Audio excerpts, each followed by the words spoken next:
Good afternoon, everyone. Welcome to our EC Distinguished Speaker Series.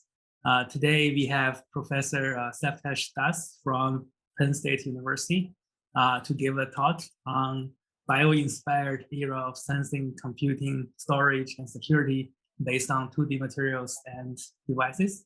Before that, I'm going to give a quick introduction of Dr. Das. He's actually very recently tenured and promoted to associate professor. So I want to congratulate him again. Dr. Das received his Bachelor of Engineering degree from Jadavpur University and PhD degree from Purdue University. He was a postdoc researcher and assistant research scientist at Argonne National Library, and he joined the Department of Engineering, Science, and Mechanics at Penn State University in 2016. He is the recipient of Young Investigator Award from Air Force Office of Scientific Research and National Science Foundation's Career Award. His lab at Penn State leads a new multidisciplinary area of science, namely biomimetic sensing, neuromorphic computing, and hardware security, inspired by natural designs found in the animal world that allow evolutionary success in resource-constrained environments. So let's welcome Dr. Das. Thank you, Kayuan, and also Guru for inviting me for this EC speaker series. So it's really a nice experience to meet all of you virtually. Hope we could have done it in person, but probably very soon. So I think Kayuan already gave the introduction. Let me see the slides. Okay, so I'm not going to go through the slides. I mean, these are all my experiences so far, starting from Jadavpur University, then moving on to Purdue for PhD, and then spending more than a couple of years in the Argonne National Lab before ending up at Penn State. So first, I'd like to start by acknowledging my wonderful students, motivated and hardworking students who do all the real work in the lab. Of course, I'd also like to thank the amazing facilities that is provided by Penn State and the Material Research Institute, starting from NanoFab, Material Characterization Laboratory, as well as the probe stations, cryogenic as well as automated prober that we have in our lab as well. And of course, no research can be done without the help from the sponsors. And I think I've been fortunate enough to receive the NSF Early Career Award and AFOSR Young Investigator Award, as well as support from ARO, DOE, DTRA, and various other federal agencies, as well as some companies like SRC, as well as Corning and other places as well. With that, I think before I go to my technical talk, I'd like to show you a very small video of what we are trying to accomplish in our group at Penn State. It is pretty well known that animals can actually rely on their sensory skills in order to locate prey, find their predators, and even find their mates, which ultimately determines their evolutionary success. Now, what is very fascinating and sometimes very humbling to us is that they do it with minimum amount of resources. They consume very little amount of energy, and their tiny brains can perform computational tasks, which are essentially very difficult even for the modern day computers. We are trying to mimic their functionality into our devices, and just learning about biology, how animals around us behave is very interesting for me. Nature is not only beautiful, but also it is very smart, and this is very deep-rooted in everyone who's working in this group. We're doing something brand new. We're connecting nature and technology in a way that no one else quite has before. So the primary focus of our research is to develop an unified platform for the next generations of ultra-low power and artificially intelligent sensors, which can not only sense the data from the environment, but can also process that information. It can actually store that information, and at the end of the day, it can also communicate that information among each other without compromising the security of the information. So whether we're trying to sense a virus, sense an earthquake, sense changes in the climate, or critical risks that we face, having better sensors means better information, and better information means better outcomes. these new sensors that we are developing in this era of Internet of Things is that there is so many of them. In fact, there will be almost like close to 1 trillion sensors by the year 2030, and each of them are going to consume energy. And the total energy consumption is going to reach almost 20% of the total energy expenditure that the human population uses. And unless and until we essentially solve this problem and make these sensors energy efficient, we will not be able to cope with these energy challenges. Really, if we want to move towards a sustainable future, we need to make sure that we make these sensors as energy efficient as possible.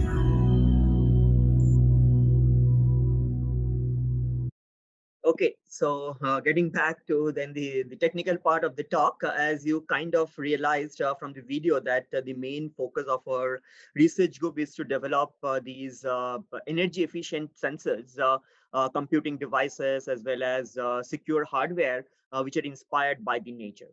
And by the natural intelligence. And if you think about the natural intelligence, you will find that there are three aspects in natural intelligence. One is the sensing of the information that we continually do using our sensory organs.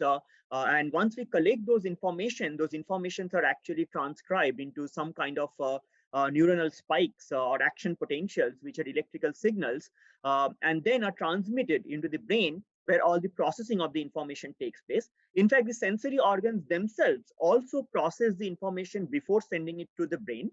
So the sensors actually also do a lot of computation, and the brain, of course, does even higher level of computation, and eventually it stores that information or creates a memory, which is essentially the process of learning.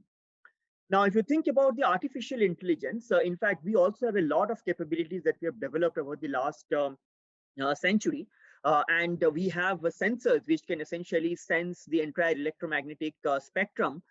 We have supercomputers which can essentially compute extremely difficult computational tasks, as well as we have these huge servers which essentially store the huge amount of data that is getting created every moment by us using all kinds of platforms. So now, but if you want to compare the natural intelligence with the artificial intelligence, you will find that for simple task of image recognition or image processing, the human brain consumes way less than 20 watts of power, while the same image processing task using GPUs and TPUs that used by NVIDIA and different kinds of companies who manufacture these chips are going to be more than almost 2.5 kilowatts. So there's a huge energy gap for the same processing task that the natural intelligence can accomplish compared to the artificial intelligence. So now, if you think about the reason for which this huge energy difference exists, one of the primary reasons that is believed is the fact that the biological computation is much more intertwined compared to the traditional computing using von Neumann architecture, where your sensing element, let's say, for example, the camera system and the sensor array, is separate from the processing using FPGA, ASCII, or even your GPUs and TPUs. And eventually that is also separate from the memory unit, where you essentially store the information after the processing. This physical separation actually makes you to transfer the huge amount of sensory data back and forth between the processing unit, as well as the process data between the processing unit and the memory. And this is called the memory vault in certain applications. And also it is the von Neumann bottleneck, which essentially limits the energy efficiency of your system. Compared to the human brain, where the neurons, which are the main computational primitives, are right next to each other, and the memory unit, which is essentially the synapses or the strength of connection between the neurons, are right at the same physical location.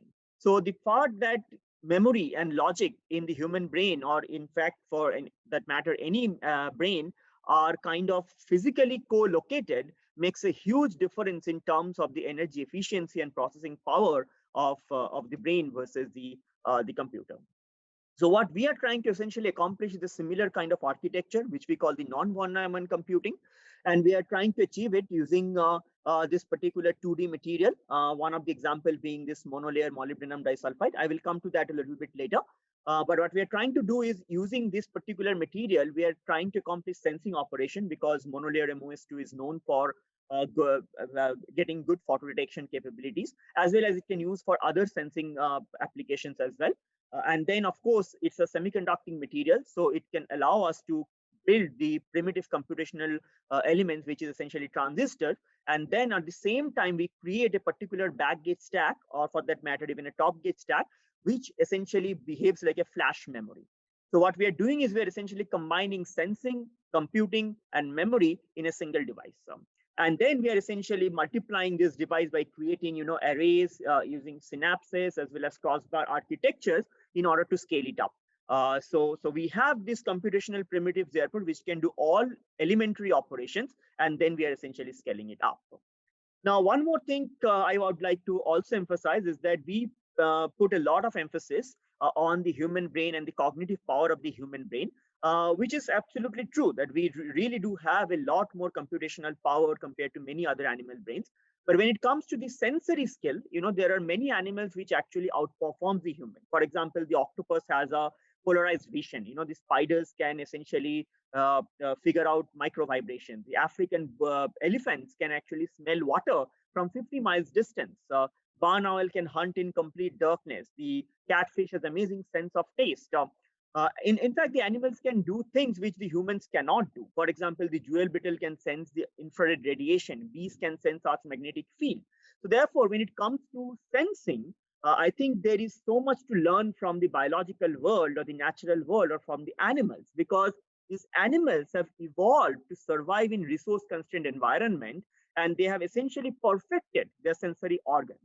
Now, earlier it was believed that it is mostly the sensors which is doing all the tasks, but with more development in the analysis and access to the neuronal kind of architecture, it has been found that it is not only the sensor, but also the neurobiological architecture inside the brain of these animals, which help them to essentially compute the sensory information in a much smarter way than we can do. And I'm going to give you a couple of examples later today.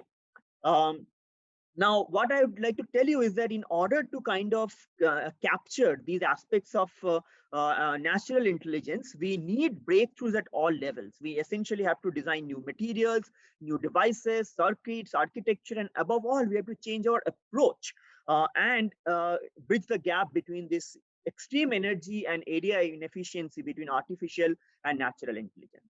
And this is exactly what we are trying to accomplish. So we are trying to exploit these unique properties of these 2D materials and the devices to develop, computing, sensing, and security primitives, drawing inspiration from nature. Now, I will not be able to cover all the recent articles that we have published in this area. I'm going to just, take a few as an example and going to talk about those. But before I do that, I would like to quickly introduce the 2D material. I think a lot of audience in this seminar are already aware of this 2D revolution. It started with the single layer of hexagonally packed carbon atoms called graphene. Then we moved on to hexagonal boron nitride. Graphene is an excellent conductor. HBN is an excellent insulator. And then we were always looking for semiconductors. And that's exactly where the transition metal dichalcogenides or TMDs came into the picture. There's a lot of them. You can look into the entire periodic table. You will find many of them. Most of these materials can actually be mined.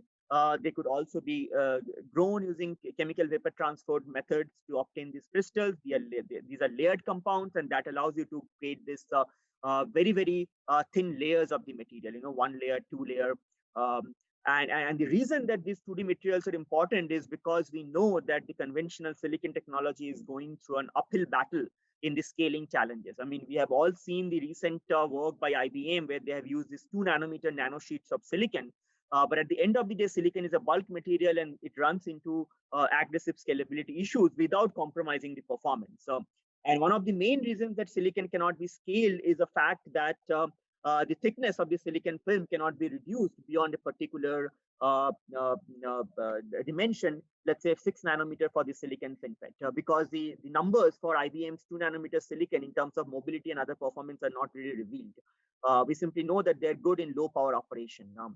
But in contrary, monolayer of these 2D materials are extremely thin. They're almost like 10 times the thinner, and therefore they naturally are better in terms of aggressive scalability. And aggressive scalability is going to be very important going forward because we are going to have more and more devices packed into the single chip in order to keep increasing our computational power. Now, if you look into the early results based on exfoliated single crystal flakes, they really show amazing characteristics. They have nice on-state performance, a very good subthreshold slope, They have good in terms of the mobility numbers. And remember, we are comparing the mobility numbers at the similar thickness level with silicon, right? I mean, I cannot compare a 1 nanometer thick MOS2 with a 30 nanometer thick silicon when it comes to the mobility. I have to make an apple to apple comparison at the similar thickness level. And at that level, the surface roughness scattering, in silicon really reduces the mobility to a certain, to a considerable extent. And therefore, at that point, these materials are pretty comparable in terms of the on current term. Now, of course, going forward, in order to make a technology possible, we cannot rely on the exfoliated flakes. And therefore, at Penn State, we have a huge effort going on using this 2D crystal consortium, where we are trying to grow these 2D materials over a large area at the wafer scale. We have been able to grow it over 2-inch wafers. We are moving on to 4-inch wafers. And then once we grow these materials, we are looking into different growth techniques. We're looking into different growth substrates, because the substrate epitaxy plays an important role in the growth of these materials, as well as the growth temperature, because certain application platform does not really allow us to use a high thermal budget. Let's say, for example, if I want to make this device on flexible substrates or glass substrate, I have to use a low temperature, while other platform can actually give you opportunity to use higher temperature. But higher temperature always gives you a better quality material. And therefore, another alternative could be to transfer this material from the growth substrate into your desired target application substrate. And that is a process that we have also developed, and we are also trying to perfect it so that we can transfer the material without any damage at a wafer scale level. So what we do is that we essentially look into this large area wafer scale grown material, transfer onto our application substrate, and we benchmark these materials. We have a recent paper where we have essentially scaled these devices, and we have shown that the device to device variation is actually reasonably less in this wide area grown film, and they also kind of maintain their performance as it is expected. Everything is not perfect. We still need to do way more optimization, but I would like to say that there is a technological viability of these materials. That's the take home message from these slides. I do not want to go into the details, but I could discuss it if you are interested at the end of the talk. Now, as I have mentioned, one of the critical aspects of this 2D material, and we know that, is that you have very good N-type material, but in order to make CMOS capability, complementary operations are needed. So we need both NMOS and PMOS, and that is something that has plagued the 2D material community for a long time, that we really didn't have a P-type material. But now, with the help of my wonderful colleagues from Penn State, we have been able to also get very high quality vanadium doped WSE2, which is essentially a P-type material, and its performance is very similar, if not as good as N-type MOS2. So we now have wafer scale capability of growing both N-type and P-type materials. So therefore, we can essentially build the CMOS platform by combining these two different materials. Now, as I have mentioned, is that we are not only looking for just logic, right, which is the computing or making transistor. We're also trying to look into in-memory compute. So we are trying to, kind of combine the compute with the memory, trying to bring the memory right next to the logic. And that is something we're also achieving by creating some kind of a floating gate architecture. Over here, you can see a stack of 50 nanometer alumina, platinum, titanium nitride, and P++ silicon. And in here, what we could do is we could essentially apply a very large backgate voltage, and that allows some kind of a charge injection into this floating gate. And once you remove the backgate voltage, the charge is actually retained. And that is how we can essentially write a different state into the transistor. And it's almost very similar to the flash memory, because in a flash memory, you simply inject charge in the oxide, and this oxide charge simply shifts the threshold voltage of the transistor.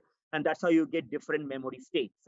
And similarly, if you can apply the reverse polarity to get the charge out of that floating gate and then get back to your original state, which we call the erase operation. So what we have been able to now achieve is not only a 2D CMOS, but a programmable 2D CMOS, or CMOS with memory capability. And here you can see, just by applying different magnitude of negative backgate voltages, I can convert, shift the threshold voltage and get the devices from a low conductance state to a high conductance state. And I could do reverse polarity in order to, again, get the device back from high conductance to the low conductance state. And I can do it for both the N-type MOS2 as well as the P-type WSE2 transistor. And once I program it into a particular state, the memory has to be stable. So I have to have a retention. And what we are showing is that we have a multi-bit memory, which is also retentive. So what we have been able to create is this in-memory 2D CMOS or non-von Neumann 2D CMOS. and that's going to be helpful going forward. Now, what we do is that, of course, if you have a CMOS capability, then you can build these digital primitives, and the most common digital primitive is an inverter, which is simply the series connection of this NFET and a PFET. But at the same time, as I was saying, we are looking into neuromorphic computing, and neuromorphic computing primitives are very different. There, your neurons are like sigmoid function, Gaussian functions. And in fact, we have also been able to create this kind of primitives in this 2D CMOS platform. More so where we can actually program our 2D CMOS, and therefore we can also reconfigure this computing primitive. So you can see that I can change the mean of the sigmoid function. Similarly, I could change the mean, standard deviation, and the amplitude of my Gaussian function. And that is going to give us a lot of computational capability. So the take-home message from this slide is that by creating this in-memory 2D CMOS, we are able to accomplish both digital as well as neuromorphic computing primitives on our chips. Now, going beyond simply the computation and memory, as I mentioned, the good part about the biological neural network is that the sensing is also integrated with the memory and computing. And that is also possible with this monolayer of this 2D material, because we already know that they are actually very good photo sensors. For example, here we are exposing our MOS2 monolayer MOS2 transistors to different frequency of light, and you can clearly see the photo response. Now, the photo response in these 2D materials or in this device structure is also very unique, because we not only have this typical photo generation mechanism, but we also have a photo gating effect, because charge carriers, the photo generated carriers, can be trapped into my underlying oxide. And that trapped charges again changes my threshold voltage and changes the conductance of the device, which we call the persistent photoconductivity.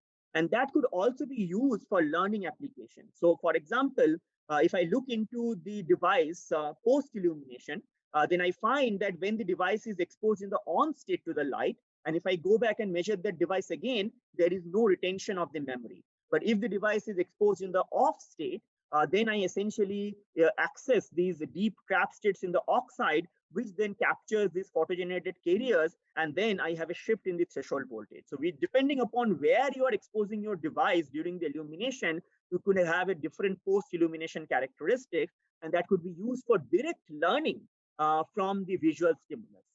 In the next slide, what I'm showing over here is we are using a 3x3 pixelated array of our MOS2 phototransistors, and then exposing it to this particular image sequence, which is a letter T. And you will see that as I expose my device, my conductance state accurately reflect the image. So I am being able to learn in the sensor itself by exploiting this persistent photoconductivity effect. Now, one more important thing is that this persistent photoconductivity in this 2D materials is also gate tunable. So depending upon what gate voltage I'm exposing the light actually changes the amount of change in conductance. And therefore, this could be used for adaptive learning. For example, if I expose my device to a very high illumination level, then you can see that my change in conductance is much faster compared to a low illumination level where the conductance change is very smaller. This could be thought of as, photopic and photopic condition. Now, if my light intensity is low, then I could simply change my gate voltage, and I could have a similar learning rate like what I have for a higher intensity light at a different gate voltage or the right voltage. So therefore, I could have an adaptive learning procedure, and that is what we are showing over here in an experimental demonstration. So you will see that the same letter T, is learned at different number of epochs when I change this V-right conditions. This is a scotopic T where the illumination level is low and therefore the contrast is low, but this low contrast image can be learned at the same speed like a high contrast level just by changing the gate voltage, and that's what we call the adaptive learning. Now, on top of that, what we also have is an adaptive forgetting, because one of the things that the brain is not so good at is, forgetting things very easily. We do not have any control over our own forgetting. Things simply gets, washed out over the time. But in our device, because we can program this backgate, we could also erase the information at our will. So for example, we could either forget the learned information almost immediately, or we could forget it gradually. So we also have an adaptive forgetting. And now once we have this both adaptive learning and adaptive forgetting, we could actually implement some of the machine learning algorithms like unsupervised relearning in our sensors itself. So let's say, for example, I have this letter L, and then I learn this letter L using my device. But then once this letter changes to T, then depending upon how I am forgetting, I could relearn this new letter, by forgetting my old learned information. So this kind of devices could be used for event-driven kind of imaging, where if something changes, I will be able to immediately relearn based on the amount of forgetting that I am using. So that's actually a very unique capability where I'm combining sensing with computing and memory in order to achieve this kind of machine learning algorithms on chip. Now, I'm going to give you another example of computing, and here it is mostly, again, combining the three aspects that I keep mentioning, but for collision avoidance mechanism. Collision avoidance mechanism is something that is very important for these autonomous vehicles or the drones or whatever we can think about, in fact also for robots and stuff. Now, collision avoidance is something that is best done by flying insects, and locust is one of them. So these locusts actually fly in swarms. So there are millions of locusts which are actually spread over a square kilometer area. But when they fly together, they hardly collide with each other. So they have an amazing collision avoidance mechanism. And the reason what is more humbling or fascinating is that this collision avoidance in locust is achieved by a single neuron. So just a single neuron, which is as small as few hundreds of micrometer, is able to achieve this complex computational task at an energy expenditure which is of the orders of picojoules. So now the way the locust does is that when an object approaches the locust eye, it uses two stimulus of that approaching object. One is the angular projection theta, and the other is the change in the angular projection or the angular velocity. Now, what the neural network inside these locust tiny brain does is that it takes that angular velocity, which is an excitatory response, because as it keeps approaching the locust, it keeps increasing, and it creates an excitatory neuronal response using this particular dendritic branch, which uses a feed-forward neural network. While at the same time, it uses the other information, which is the angular projection, and uses a lateral inhibition to create an inhibitory response of the same stimulus. Although the stimulus is increasing in time, the response of the other branch of the neuron decreases with time. And then this LGMD neuron essentially multiplies the two and creates a non-monotonic response. And you can see that the peak firing frequency of the neuron becomes maximum right before the collision is about to happen. And that allows the neuron to essentially, or the locust, enough time to activate its motor neurons, and it can essentially fly out. Now, there has been earlier effort in essentially capturing the entire neural network in the locust brain in order to essentially do this collision avoidance, but that requires 34 transistors, 5 capacitors, and also has a very big device footprint. What we have been able to achieve is the same functionality, but using a single MOS2 device. And the way we do that is, again, essentially capturing the aspect of this photo transduction mechanism in MOS2, which is essentially used to create an excitatory response. And at the same time, we use our programming backgate in order to create an inhibitory response and then combine the two, what I'm going to show you the next term. So here, what we are doing is a very, kind of a toy example where we have a toy car, which is, with a LED light in front, and it is approaching our sensor. So what we are going to see next is that what does the sensor sees when an object is approaching it. And you will see that the experience of the sensor is that the illumination intensity keeps increasing and it becomes maximum once the collision is about to happen. So this is essentially the scenario. If you think about two cars on collision course, then if the two cars are far apart, then the sensor of the car, approaching car sees the headlight of the other car with a very low intensity when the two cars are at far distance. But as the two cars approaches, the intensity simply increases, and at collision, the intensity is maximum. So now, if we essentially subject our MOS2 transistor to the same kind of optical stimulus, then you will find that the response of the device actually has a monotonic increase, which is almost like the excitatory response of the neuron in LGMD. And depending upon how fast your other car is approaching, you can have this excitatory response being earlier than later. Of course, a fast moving object will create earlier response. A slow moving object will create a response which is much more delayed. However, the problem is just from this excitatory response, I cannot figure out where and when the collision is going to happen. In order to accomplish that, we actually create a inhibitory response by continually programming the backgate of the device. If we do that, then what we do is we essentially change the threshold voltage, and that changes the current in the device, and that creates an intrinsic inhibitory response where with time, the current actually in the device goes down. Now, what happens if we combine the two? So when the looming object is approaching my device, at the same time, I'm also programming using the backgate, then the looming object is trying to increase the photocurrent, while my programming is trying to decrease the photocurrent, and that creates a non-monotonic trend, which is very similar to the non-monotonic trend observed in the LGMD neuron. And you can see that the minima occurs right before the collision is actually going to take place. So we are able to detect collision just by using a single device and by combining sensing with computing and memory. And in all instances, irrespective of the speed of the approaching car, we were able to detect the collision before it's actually going to happen. What is more important is that the amount of energy that was consumed by this device in order to detect the collision was of the order of few nanojoules, few tens of nanojoules. So it is extremely energy efficient because it is bio-inspired. Now I'm going to talk about another example, which is a navigation sensor.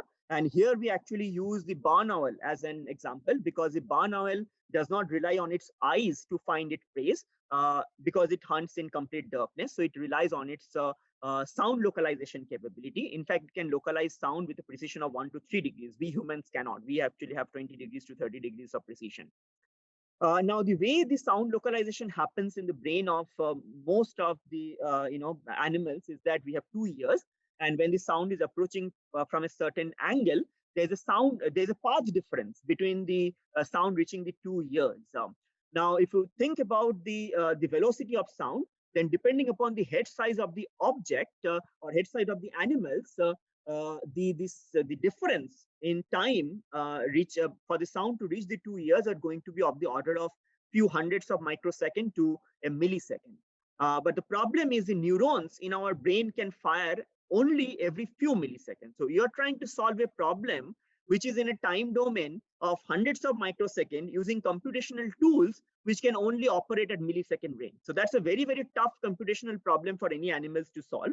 And the barn owl have simply mastered it through evolutionary success. So what it does is that it does not keep this temporal information in the time domain, but it converts it into a spatial domain information by having a neurobiological architecture which relies on 2 types of neuron. One is the coincidence neuron, which detects whether the information came to the neuron at the same time or not. And then the other one is this delay neurons, which are simply a projection from the 2 ears into the coincident neuron. Now, what really happens is that, let's say, for example, if a sound is coming right from the front, it reaches the 2 ears at the same time. So it travels the same distance and meets at a coincidence neuron, which is at the middle. But if the sound is coming from the left side, then it reaches the left ear first. It travels more distance in the upper one, and then the meeting point is actually towards the right. So by figuring out where the coincidence is happening, the barn owl can simply tell which direction the sound is coming from.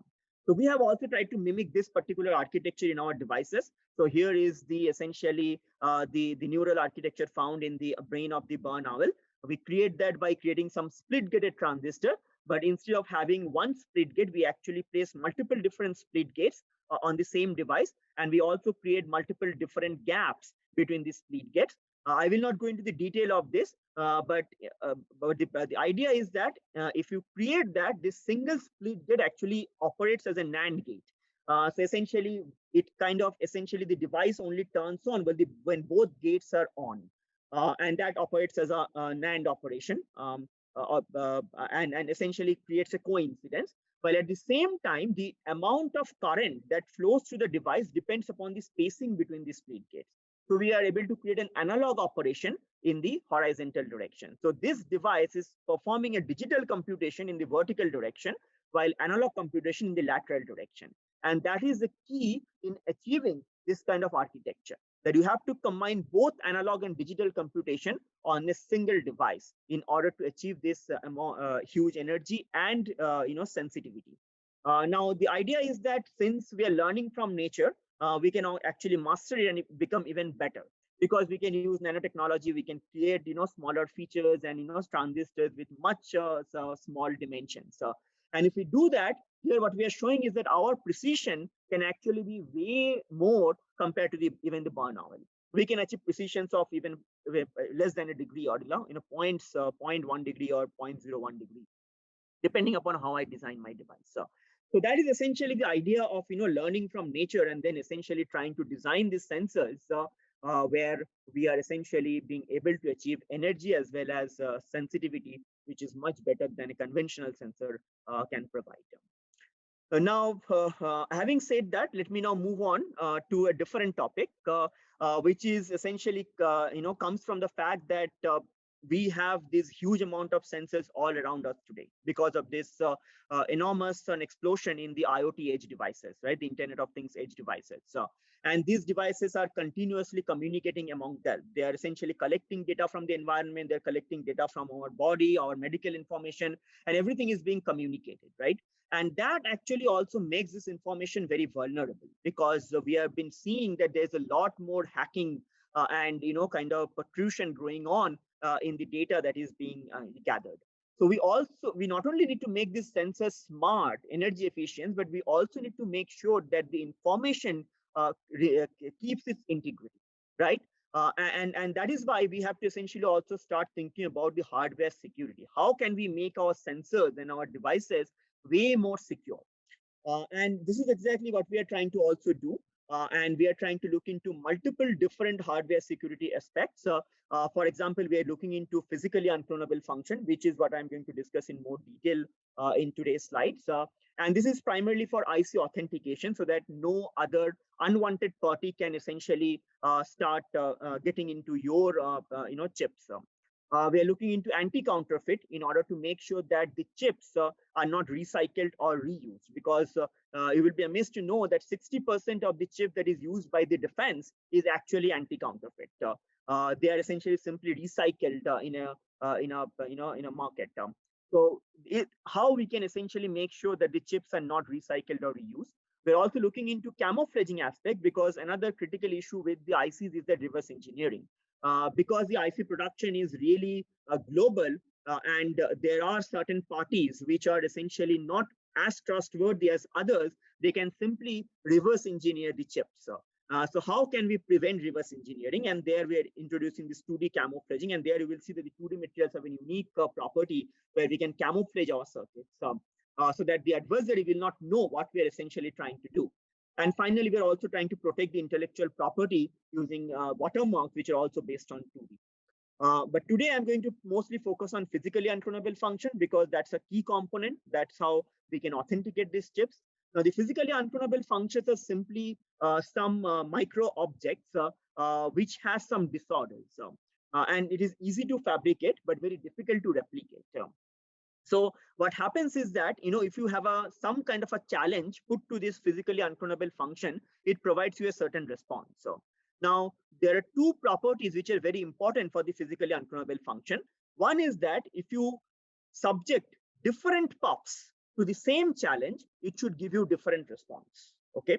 And the second one is that if you put different challenge to the same puff, it should also give you different response. So now let me give you an example. And this was the first, kind of puff that was demonstrated. It was a science paper where they used this suspended nanoparticles to create this physically unclonable function in this speckle pattern. So what they do is they essentially shine a laser on this particular nano suspension, and it creates a speckle pattern.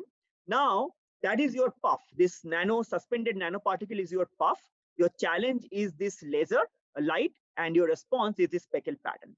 Now, if you change the nanoparticle suspension, which is essentially you are changing your puff, then the speckle pattern will change, right? So for the same challenge, essentially the same laser exposure, your speckle pattern will change if this nanoparticle suspension changes.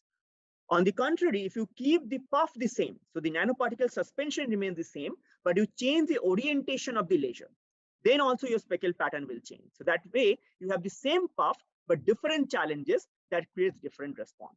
So this was the first example of a puff, which was based on these suspended nanoparticles, but it's in the optics domain. So that's why you cannot integrate it very well with the integrated circuit, because those are all solid state devices. So now there are silicon-based puffs as well, but the problem is silicon is so perfected that there is so little variation that you can harness to create this puff. So instead, what we look into is this graphene-based physically unclonable function. We all know how a graphene device characteristics look like. I mean, it has this ambipolar characteristics, and we know that graphene is still being perfected. But the idea is that can we harness the imperfections in graphene because of the existence of grain boundaries, because of transfer-related strain, because of polymer residues? These are the things which typically we do not want. But there could be some advantage to having some device-to-device variation, which results in variation from the variation in mobility or in the disorder parameter or the Dirac voltage, because of the doping is changing based on what HNT you are using, what kind of polymer residues you have left over. So when we look into a large population of graphene devices, you can clearly see that there's a lot of device-to-device variation. Now the question is, can we harness it to create puff? And the answer is yes. You can clearly see that if I kind of start extracting these different parameters like the Dirac voltage, the electron mobility, hole mobility, or the Dirac current, they all follow a random Gaussian distribution. And which means that my graphene devices can really become a source of randomness. Now, what we do is that we use these graphene devices to create puff. The way we do that is we create arrays of these graphene devices, and we use a voltage, input voltage as a challenge, and the output current as a response. So now, once we fabricated, let's say, for example, 8 GFETs, we collect all these currents, and then we essentially convert them using an analog to digital converter into digital numbers. So, and we create different arrays. And once we have these different arrays, we concatenate to create this 64-bit keys. Because at the end of the day, these keys are going to be used as your password or your authentication process. And you can create multiple arrays of this in order to check how random or how different each key is from the other. Now, there are 3 measures of randomness. And the first one, and this is essentially the circuit implementation. Let's not go into that. The first test for the randomness is to find out how much is the entropy. Ideally, for a 1-bit information, if you have the maximum randomness, then your entropy should be 1. And what we found is that the entropy of these keys generated from these graphene-based FETs actually is very close to 1. That means that they are truly random in nature. Next, we look into the uniqueness of the keys, whether each key is different from the other. And that could be measured by measuring the Hamming distance.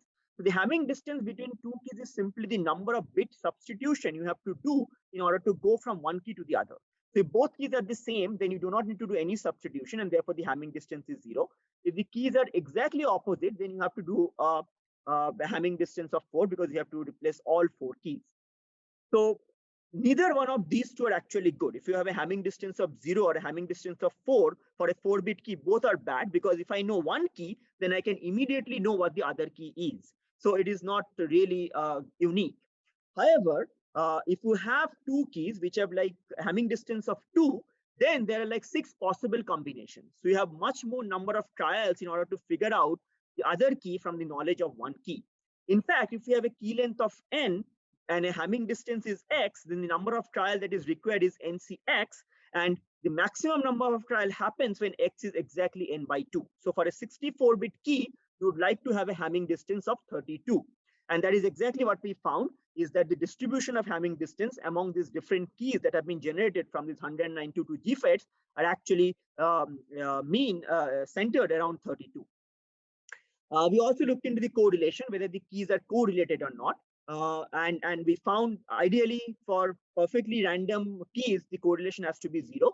And we found that the correlation coefficient among the 64 keys were also, the mean value was around 0, which means that our keys generated by the GFET were having high entropy, and they were unique and unclonable. One more important aspect about the graphene key is that, if it is compromised, if somebody knows your keys, I can use the same graphene device to reconfigure. And that is something that is very unique to graphene and not available for silicon-based POPs. So what you do is you essentially take that graphene array and apply a very large drain bias, and you essentially reconfigure all the graphene FETs. And the origin of that lies in the memory strip property of graphene. I will not have time to go into that. There is a Nature Communication paper that we have published last year, where we talk about this memory strip property of graphene, which originates from the water molecules, which are either physio-absorbed or chemically absorbed at the interface of graphene and our backgate stack. Essentially, when we apply these drain biases, there is reorientation of dipoles at those interfaces, which creates some kind of a charge, artificial charge, which changes the threshold voltage of graphene. And that is also a very random process, which essentially, when we configure these devices, the configuration is also kind of random. And we kind of harness that in order to create another set of keys if your graphene devices have been compromised, if some adversary has access to that. And we found that the reconfigured keys are also having high entropy, close to 1. The Hamming distance between the reconfigured keys and the original keys is close to 32, and they are also not correlated, which means that the reconfiguration still keeps the randomness, but gives you this amazing capability of being compromised and yet being able to kind of remotely reconfigure your device. And you can do it multiple times. Of course, as you keep doing it multiple times, the randomness goes down. And there is a limit to how many times you can compromise your password. You should not do it many times. But this can be increased much more by essentially introducing other sources of randomness. We also found that the graphene FET has very high reliability in terms of the supply voltage variation. It has high temperature reliability, which are also very essential in order for your devices to operate properly, because the integrated circuit regularly goes between a temperature of 25 degrees to 125 degrees, depending upon how heavy computational tasks you are doing. In fact, we show that the graphene FETs are graphene-based POPs are actually temperature stable over a wide range from 100 Kelvin to 280 Kelvin. I mean, this is not the standard operating temperature for typical silicon chips, but yet they are very stable. The other thing that is also becoming important for these FETs, for these POPs, are this machine learning attack, because we are having these neural networks, deep neural network, which can essentially learn, these random patterns. But the question is, can they then predict newer keys? And we developed, two types of model. One is a regression based model, where we train the regression model using a certain number of keys, and then we try to predict the rest of the keys using Fourier series of different orders. And we found that the accuracy of the measured, challenges, the response versus the predicted response is actually very low. So we have very low accuracy in predicting the new keys by this regression-based model. The regression-based model creates keys which are not correlated with the actual experimental keys, as well as the Hamming distance appears to be near 32, which is ideal for the keys being non-predictable with this regression-based model.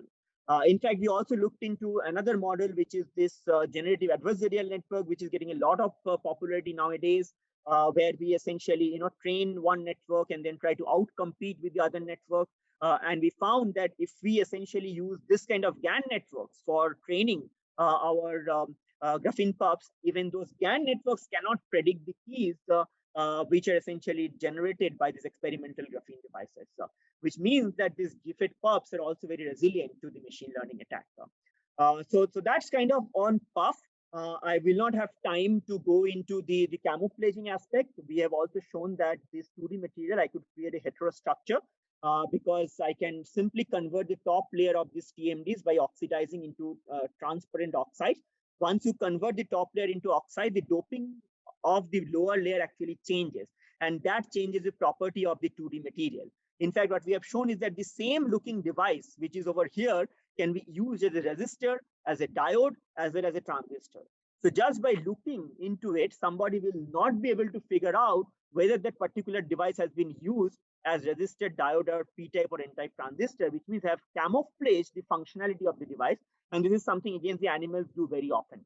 So here you can see a spider on the bark of a tree, which you cannot really find out unless somebody tells you, right? So that is the camouflaging aspect, which can prevent reverse engineering, because the reverse engineering will not know what is the purpose of that particular device. And that is something, again, originating from the unique property of the 2D material.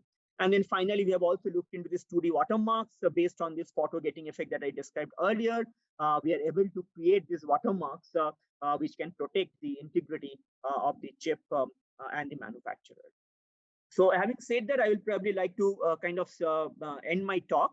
I think the summary and vision of our group is to derive inspiration from nature and then create this sensors, computing devices, and security devices, and then integrate them all together for this in-memory secure sensing and computing. So with that, I will stop and thank you again for your attention, and I will take any questions that you have. And I'm sorry because I had to rush a little bit to present all these slides. Thank you for the exciting talk. So if the audience have any question, please raise hand or use the Q&A. Okay. So then let me ask a question. So regarding the machine learning attack on your PUF, so it seems that the way you use PUF, it doesn't have any natural like mathematical function in and behind the CRP. So that theoretically it should not be machine learning attackable. Is that correct? That is correct. Yeah, that is correct. And that is precisely what we wanted to test, I mean, because in machine learning, these deep neural networks can find out some model. And we wanted to test that, we really do not have any mathematical model that can essentially predict these PUFs. So you're absolutely right that there is no natural mathematics, or physical basis of this randomness. So they should be resilient to this machine learning attack. Yeah, that's just another proof that yes, we have natural randomness. Okay. Then a common way to show this randomness is to use like the randomness test. There are a few NIST provided random tests. Have you tried those? Yeah, we have tried the NIST test. I think the only caveat to the NIST test is that there are around 20 NIST tests, and around most of them actually require 1 million bits, which is very difficult to create from the experimental data. So what we have done in our article is actually we have once we have essentially developed the got the experimental data, we have developed the model, and then in the model we have essentially introduced this random variations, in the mobility and the Dirac voltage, and then created a larger set. And then from that larger set, we have extracted these random bits, and those have passed the NIST test. But with the experimental data, we could only pass, I think, 6 or 7 of the NIST tests because the data set is very small. We only have around 1,000 bits. So it's not possible to run all the NIST tests. That makes sense. Thank you. If there's no other question, I think that's. I have just a question. Yes, nice talk, Saptarshi. I had a question which was related to the second part of your talk and how it influences your first part. So, which is, as you mentioned, the 2D material and devices, they're prone to variations because we haven't perfected them like silicon. And in the first part, you showed devices based on 2D materials like molybdenum disulfide, and then neural networks out of them. So how would the same variations, device variations, impact the functionality there?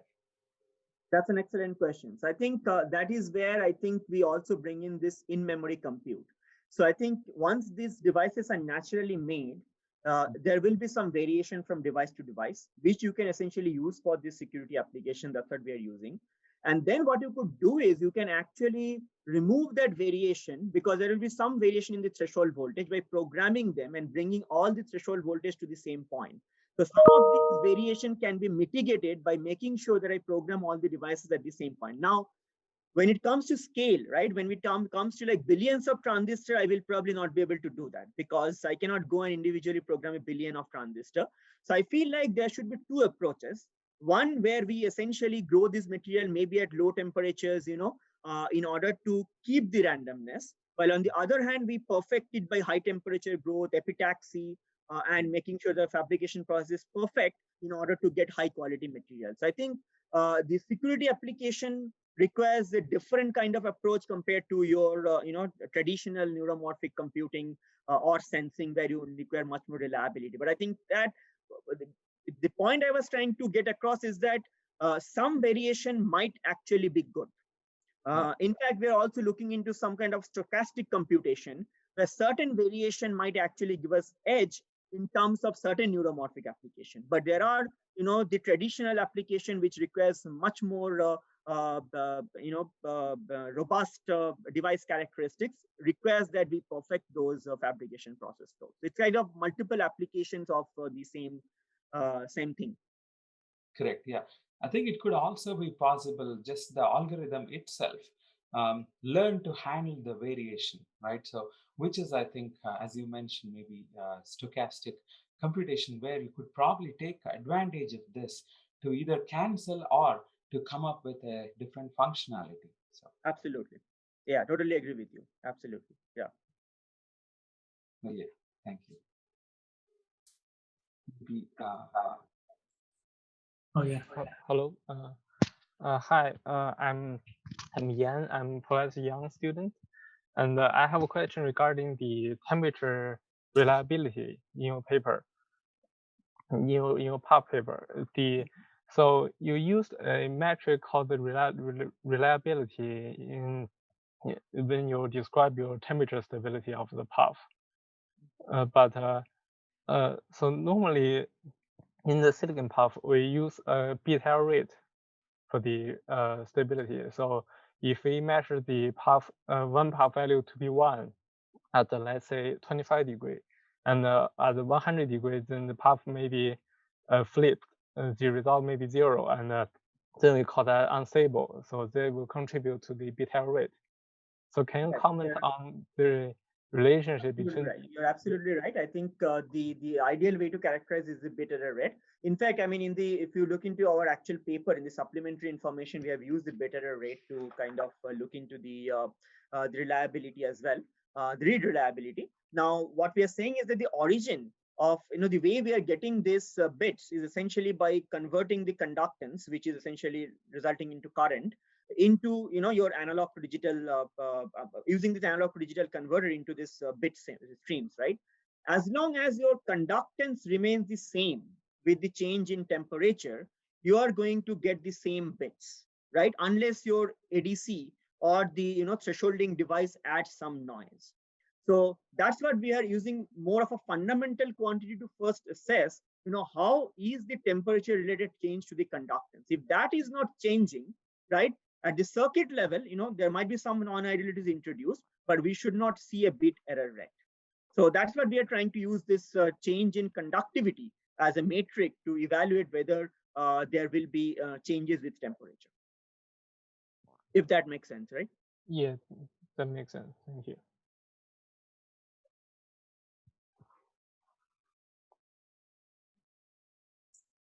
Okay. Last chance for questions. No. Okay. Then that's the end of this talk. I want to thank Dr. Das again for this excellent talk. Very exciting applications. And we will have some one-on-one meetings. Please use the other Zoom link. Absolutely. Yeah, I'll do that. Thank you, everyone. Thanks. Thank you. Meet shortly. Bye. Yeah.